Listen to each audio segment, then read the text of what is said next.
Genshin Impact has like 45 star characters and they are far from equally useful and powerful. There's so much misleading information out there pertaining to each character's strength. I'll preface by saying you should pull for whatever character you want and not always strictly based on value, unless that's the only thing you're going for. Then be my guest. Pull for all of these. I'm just trying to say, do what makes you the happiest, okay? Okay, let's get into it.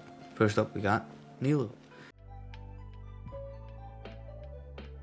Nilou is one of those characters who are pretty niche, but I put her on this list over some other characters solely because of how well she performs in that niche.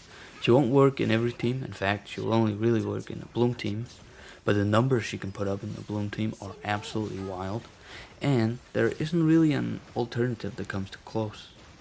So, that's why she's on here. This one is kind of a 2 for 1, mainly because I don't want to get killed by passionate Hu Tao mains. If we're talking straight damage numbers, these two are both toughest to stack. There's only really one who's better, and we'll talk about that in a moment. But you need two teams to clear the abyss, so we'll stay with these two for now, or mostly Alakino actually, but it mostly applies to Hu Tao as well. Alakino is a super powerful pyro main DPS who will basically delete every enemy on the field. Her teams are pretty easy to build and can be super cheap and free to play friendly. She works well with a lot of the characters on this list. Alakino is really fun to play, and though she sounds complicated, she's really not. It's actually super easy. There's not much more to say to these DPS characters, as they really just do a ton of damage, and that's all there is to it. You can't do damage if you're dead. That's where heal enters the picture, and there ain't no one better than Kogami. Kogami has one of the strongest healing abilities in the game, but healing isn't all she's good for. Her elemental skill applies Hydro over a wide area. Her Hydro application is actually so good that she can oftentimes be the sole Hydro character on the team. The main impressive thing about her is her superb healing, which makes the team she's on that much more comfortable. And the best thing about support slash utility characters is how easy they are to build. Just focusing on the main stat their ability scales with, and some energy recharge, and you're done. The Supreme Court Judge himself, Novelette, is the most broken DPS character in the game, by far, not even close. I mean, a well-built Novelette can basically clear the abyss by himself. He does ridiculous amounts of damage and is very easy to play. I mean, that's all there really is to it.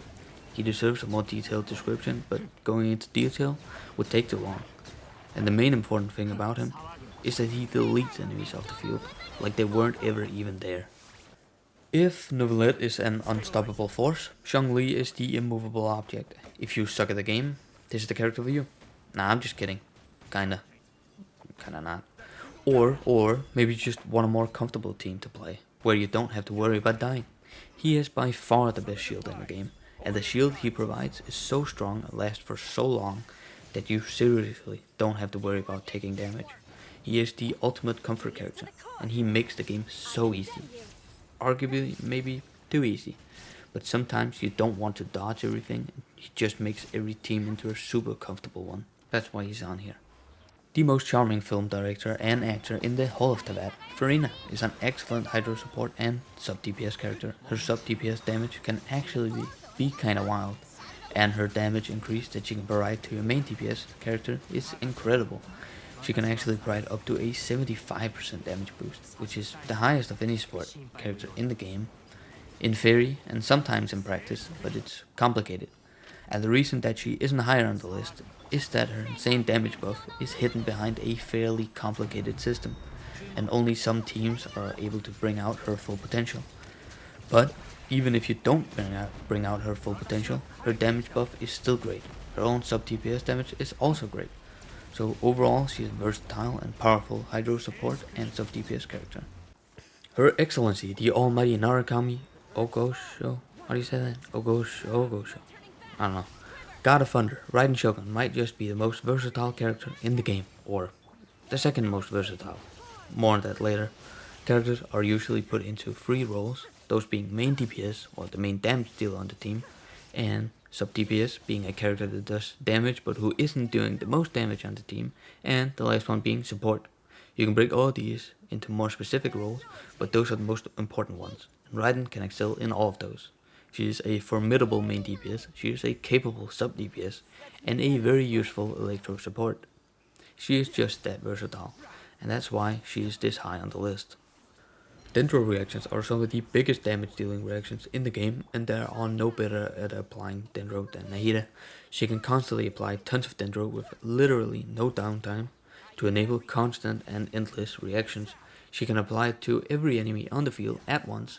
She provides a ton of elemental mastery to the other characters on the team, and she is super easy to build. Just give her a ton of EM and some energy recharge, and you're done. You can go into a lot more detail about Nahida, but I'm not going to. She is just really, really good for all Dendro related teams. Xingqiu, Yalan, they are similar, but that isn't a bad thing, as Xingqiu is one of the strongest and most versatile characters in the game, and Yalan is too.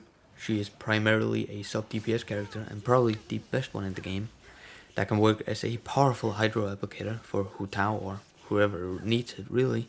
Her hydro application is not as good as Xingqiu or someone like Kokomi, who was lower on this list, but it's still really good, and she can often work as the sole hydro character in a team anyway.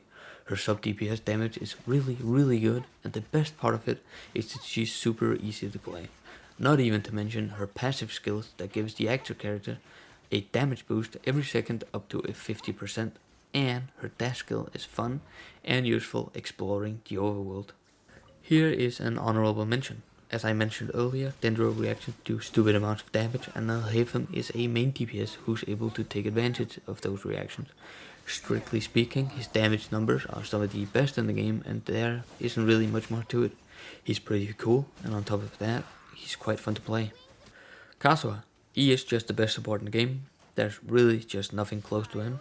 He can be used in basically every single team, from Vaporize teams, Melt teams, Permafrost, Hyperbloom, Catalyze, Overload, and Aggravate team, and all of those teams being top performing teams in the game. He can pull enemies into a crowd for grouping them up. His swirls buff the damage of your main DPS, and with the Viridescent Venera artifact set, he shreds enemies' resistance. His consistent swirls of elements also helps with keeping reactions going, and for all of this he only needs two stats: Elemental Mastery and Energy Recharge. So in short, he can buff the team damage, debuff the enemies, he's great at crowd control, and he can do or help do damage with his reaction swirling. He's just that good. So yeah, that's about it. I hope it helped a little. That's about all I got for now. See you soon. Have a great day.